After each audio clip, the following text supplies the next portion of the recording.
yang menggebu-gebu untuk belajar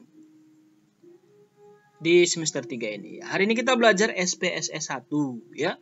Pengenalan SPSS. Nah, ini topiknya masih pengenalan, masih topik-topik ringan. Yang penting kalian kenal dulu apa tujuannya, apa itu SPSS dan bagaimana nanti cara operasionalnya. Sebelum nanti di pertemuan-pertemuan selanjutnya kita masuk ke studi kasus bagaimana menggunakan SPSS ini dalam kehidupan nyata dan apa manfaatnya. Oke ya. Nah, tentu kalian sudah kenal sama Bapak. Kalau belum kenal ya, perkenalkan nama saya.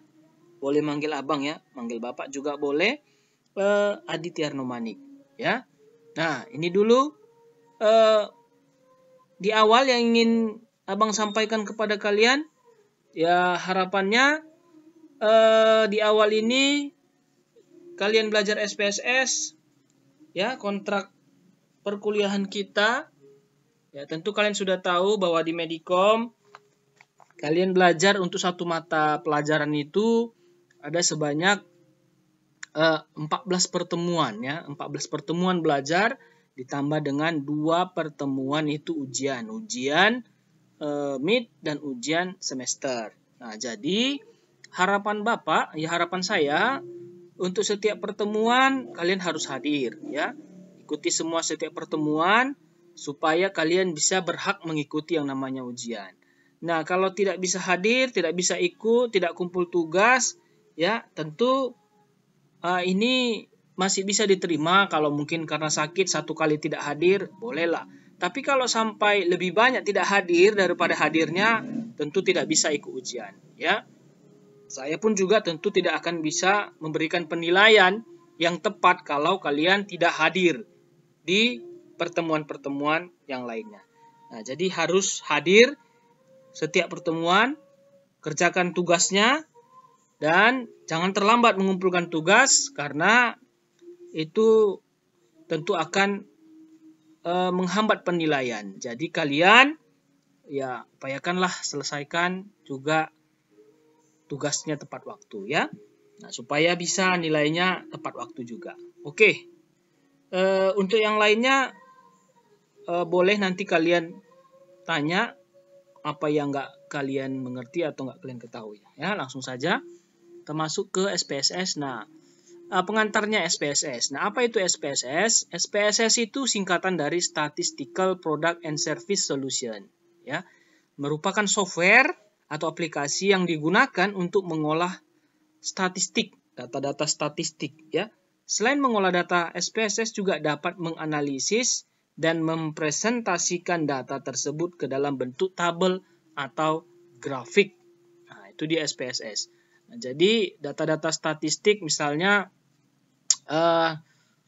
ya gimana ya penggunaannya ya. Kita misalnya mau mendata ada sekelompok orang ya kan. Misalnya di suatu daerah berapa orang ya kan? Laki-laki, berapa orang perempuan, berapa orang anak-anak. Nah, kita bisa input datanya kalau misalnya dalam satu kelurahan kan gitu kan. Nah, data itu nanti bisa kita olah. Nah, kita bisa mau presentasikan datanya dalam bentuk grafik bisa. Nah, ternyata di kelurahan tersebut lebih banyak perempuan dengan usia antara 15 tahun sampai 65 tahun. Nah, kan ada nanti grafiknya. Dengan grafiknya itu kita bisa lihat. SPSS bisa menampilkan itu. Ya. Lalu data laki-lakinya, yang dewasa, yang anak-anak, yang orang tua, ya, anak bayi dan sebagainya itu bisa kita gunakan dengan menggunakan SPSS, ya. Nah, itu dia penggunaannya secara umum ya. Nanti penggunaan-penggunaan yang lain bisa kita dapatkan. Nah, aplikasi ilmu statistik. Jadi SPSS ini tentu berkaitan erat dengan belajar statistik. Tentu kalian kan sudah belajar statistik ya. Waktu di semester 1 tingkat 1 bagaimana ilmu statistik itu. Jadi ada 2 aplikasi ilmu statistik itu. Yang pertama ada statistik deskriptif. Nah, statistik deskriptif ini membahas berbagai karakteristik data seperti mean. Nah, apa yang dimaksud dengan mean? Median, modus, simpangan baku, dan sebagainya. Kita bisa mencari data-data atau nilai min, median, modus, simpangan baku dari suatu data, karakteristik data. Ya. Yang kedua adalah statistik induktif atau inferensi. Ya. Nah, jadi statistik induktif atau inferensi ini melakukan perakiraan, peramalan, dan pengambilan keputusan. Ya. Perakiraan itu seperti apa ya? Prediksi. Ya. Jadi dia bersifat prediktif. Misalnya, contoh. Ada data, ini untuk statistik induktif. Datanya itu adalah mahasiswa, kan gitu kan? Mahasiswa, lalu di mahasiswa itu ada laki-laki, ada perempuan, ya kan? Lalu ada jurusan MI. Contoh ya, di kampus kita jurusannya ada MI, jurusan KA, dan jurusan TK, atau teknik komputer. Lalu kita mau gunakan SPSS ini untuk melakukan perakiraan atau prediksi, tentu dari data-data yang sebelumnya, kan gitu kan, data-data sebelumnya kira-kira jurusan mana yang paling banyak diserap lapangan pekerjaan setelah tamat dari perkuliahan. Dengan SPSS ini kita bisa melakukan perakiraan data yang ada lah tentunya, kan, data yang ada atau yang masih kuliah. Nah, itu kita gunakan nanti data-data yang sebelumnya, lalu kita bandingkan, maka dapatlah perakiraannya atau prediksinya. Kira-kira mana yang paling besar peluangnya untuk mahasiswa dari setiap masing-masing program studi, jurusan. Nah, itulah maksudnya statistik induktif untuk perakiraan, peramalan, dan pengambilan keputusan. Nah, pengambilan keputusan tentu ya bagaimanalah meningkatkan pengambilan keputusan. Kalau tadi contohnya Abang terangkan itu mengenai bagaimana persentase mahasiswa setiap program studi yang paling banyak persentasenya diserap lapangan pekerjaan. Tentu keputusannya apa? Nah, misalnya ada satu program studi. Ya, program studi yang lain pun harus ditingkatkan. Apa yang harus dilakukan? Nah, itulah keputusannya. Sehingga tidak hanya satu program studi saja yang cenderung lebih banyak diserap lapangan pekerjaan. Nah, itu implementasinya ya dalam pengambilan keputusan. Lalu, nah bagaimana cara mengaktifkan SPSS? Sama seperti dengan aplikasi-aplikasi yang lain ya. SPSS itu bisa kita aktifkan dengan cara pertama klik Start, Programs, SPSS for Windows, SPSS 15 ya, for Windows. Cara kedua, Start Run Browse, pilih SPSS Win, lalu klik OK. Yang ketiga adalah double klik icon SPSS yang ada pada desktop. Nah, kalau sudah ada ya.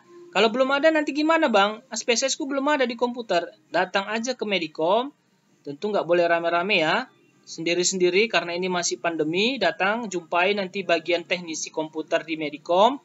Lalu minta tolong instalkan aplikasi SPSS ke dalam komputer kalian yang digunakan di Amik Medicom. Ya. Nah, itu dia mengaktifkan.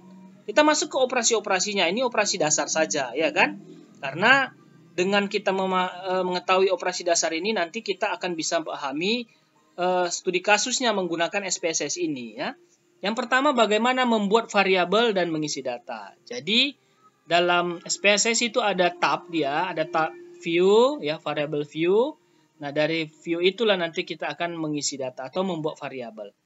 Untuk berpindah data, ya, antara tab variable view ya dengan datanya, maka itu kita bisa gunakan yang namanya shortcut Ctrl T. Ya. Antara mengisi data dan membuat variabel. Tentu kan yang pertama kita membuat variabelnya dulu kan. Apa variabel-variabelnya? Kalau tadi kan variabelnya misalnya mahasiswa, jurusan, program studi kan itu dia kan. Jenis kelamin juga bisa. Nah, datanya kan belum ada. Dibuat dulu variabelnya, baru diisi datanya. Ya, jadi untuk buat variabel kita harus aktif di tab variable view. Untuk mengisi data, kita harus aktif di tabel data. Untuk berpindah data dari tab variable view dengan data, maka itu kita harus gunakan shortcut Ctrl T. Nah, kita masuk ke rancang variabel. Nah, rancang variabel ada di situ kolom. Berarti nama kolom ini untuk nama variabel. Apa nama variabelnya? Apa tipenya? Ya kan, tipe itu maksudnya adalah jenis datanya. Kalau misalnya dia nama variabelnya misalnya adalah mahasiswa, berarti kan itu kan untuk menginput data-data namanya kan, berarti tipenya adalah tipe string, tipe angka kalau data-data angka yang mau diinput, kan gitu dia. Tipe jumlah ya, jumlahnya sampai integer, misalnya ratusan ribu, jutaan, ya kan, itu tipe yang berbeda. Lalu kolom itu lebar datanya. Contoh kalau misalnya nama, variabelnya itu adalah string. Nah, mau berapa banyak yang bisa ditampung itu width. Misalnya hanya 10 karakter kah, 15 karakter kah, atau 20 karakter kah, itu kita atur di bagian kolom width. Kolom desimal ini untuk angka. Kalau dia tipe datanya angka, desimalnya berapa? Apakah 2 angka di belakang koma desimalnya, 3 angka, atau tidak ada desimalnya, 0, ya kan? Lalu kolom label ini keterangan dari nama variabel. Kolom values mengatur nilai variabel. Kolom missing menyatakan data yang hilang atau tidak ada isinya. Kolom menyatakan lebar kolom.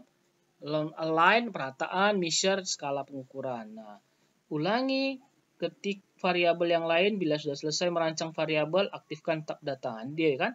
Kalau tadi merancang variabel, sekarang kita masuk ke data view. Ini untuk mengisi datanya. Buat dulu variabelnya, isi datanya. Nah, ini langkah-langkahnya, operasinya. Kalau tidak mengerti membuat variabelnya, nanti sulit. Nah, ini masih awal gambaran saja. Nanti pertemuan kedua kita masuk ke aplikasinya. Abang harapkan komputer kalian sudah ada aplikasinya. Menyimpan data, biasalah ya. File, save, pada file name-nya ketikkan nama filenya. Kita simpanlah data yang sudah ada. Misalnya kita hanya buat 1 variabel, 2 variabel, dan seterusnya. Membuka data file open. Pada daftar nama, pilihlah yang mau dibuka. Menyisip variabel, insert. Ini menyisip variabel, kita caranya itu tinggal dari menu view, pilih variabel, atau langsung Ctrl T, insert variabel, lalu ketik variabelnya. Ya. Insert cases digunakan untuk menyisip kasus. Ya, apa kasusnya? Ya, ketik datanya. Digunakan untuk menuju sel tertentu. Ya. Ini sudah ada langkah-langkahnya. Select case untuk menyeleksi isi file dengan kriteria. Mengisi dengan kriteria select case ya. Nah, ini data, pilih select case. Ada pilihannya all cases untuk memilih seluruh case. If condition satisfied berdasarkan kondisi, random sample, secara acak, based on time, ini menyelesaikan kasus berdasarkan range tertentu. Use filter, menyelesaikan kasus berdasarkan variabel. Sort cases untuk mengurutkan kasus. Ya. Ada ascending, ada descending. Oke. Aggregate untuk meringkas data secara agregat. Nah, data kita yang sudah ada mau kita ringkas bisa dengan agregat. Break variabel, masukkan pengelompokan. Nah, jadi ada rumusnya atau fungsinya. Transpose ini mengubah baris jadi kolom dan kolom menjadi baris. Ya. Ini mengubah data. Oke. Nah, itu operasinya masih dasar. Bagaimana tampilannya Bang? Nanti kita lanjutkan di pertemuan yang kedua minggu depan. Ya, yang penting kalian sudah tahu SPSS ini gambarannya untuk apa, ya. Jadi yang perlu kita pahami adalah bagaimana membuat variabelnya, mengisi datanya, ya, sebelum kita nanti bisa menggunakannya. Tujuannya seperti yang sudah Abang jelaskan tadi, sesuai dengan tujuannya ini ilmunya ada deskriptif. Tentu kita belajar yang paling sederhana dulu, statistik deskriptif, bagaimana mencari nilai min. Ya, rata-rata. Contoh min ini gimana Bang? Misalnya ada 200 orang. Ya, 200 orang.